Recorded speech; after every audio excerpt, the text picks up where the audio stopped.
நற்செய்தி வாசகம். மத்தேயு எழுதிய நற்செய்தி 4ஆம் அதிகாரம். ஆண்டவரின் உயிருள்ள வார்த்தைகள் 18-22 முடிய. இயேசு கலிலேய கடலோரமாய் நடக்கும்போது சகோதரர் இருவரை கண்டார். ஒருவர் பேதுரு எனப்படும் சீமோன், மற்றவர் அவர் சகோதரரான அந்திரேயா. மீனவரான அவ்விருவரும் கடலில் வலை வீசிக் கொண்டிருந்தனர். இயேசு அவர்களை பார்த்து, என் பின்னே வாருங்கள், நான் உங்களை மனிதரை பிடிப்பவராக்குவேன் என்றார். உடனே அவர்கள் வலைகளை விட்டுவிட்டு அவரை பின்பற்றினார்கள். அங்கிருந்து அப்பால் சென்றபோது வேறு 2 சகோதரர்களை கண்டார்.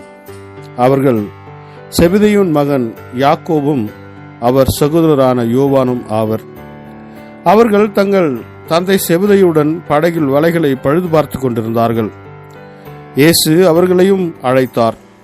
உடனே அவர்கள் தங்கள் படகையும் தந்தையும் விட்டுவிட்டு அவரை பின்பற்றினார்கள். இது வாழ்வு தரும் கிறிஸ்துவின் நற்செய்தி. கிறிஸ்துவே உமக்கு புகழ். ಮತ್ತಾಯ ಅಧ್ಯಾಯ 4 ವಚನ 18-22 ಗಲಿಲೆಯ ಸರೋವರದ ತೀರದಲ್ಲಿ ಏಸು ತಿರುಗಾಡುತ್ತಾ ಇದ್ದನು.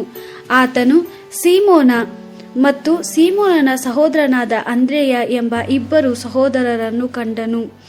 ಬೆಸ್ತರಾಗಿದ್ದ ಇವರಿಬ್ಬರು ಅಂದು ಸರೋವರದ ತೀರದಲ್ಲಿ ಬಲೆ ಹಾಕಿ ಮೀನು ಹಿಡಿಯುತ್ತಿದ್ದರು. ಯೇಸು, ಬನ್ನಿರಿ, ನನ್ನನ್ನು ಹಿಂಬಾಲಿಸಿ, ನಿಮ್ಮನ್ನು ಬೇರೆ ರೀತಿಯ ಬೆಸ್ತರನ್ನಾಗಿ ಮಾಡುವೆನು. ನೀವು ಒಟ್ಟುಗೂಡಿಸುವುದು ಮೀನನ್ನಲ್ಲ, ಮನುಷ್ಯರನ್ನು ಎಂದನು.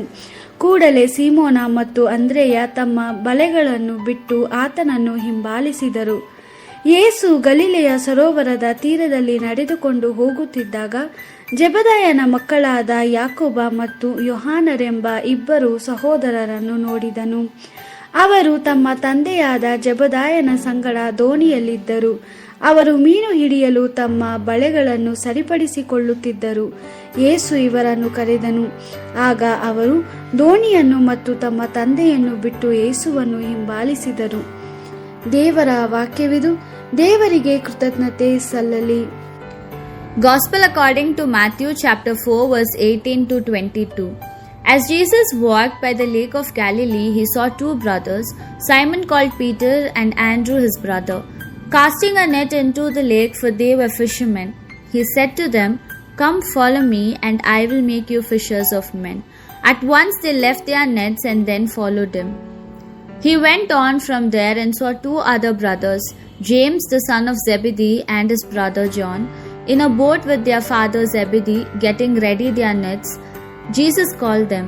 At once they left the boat and their father and followed him.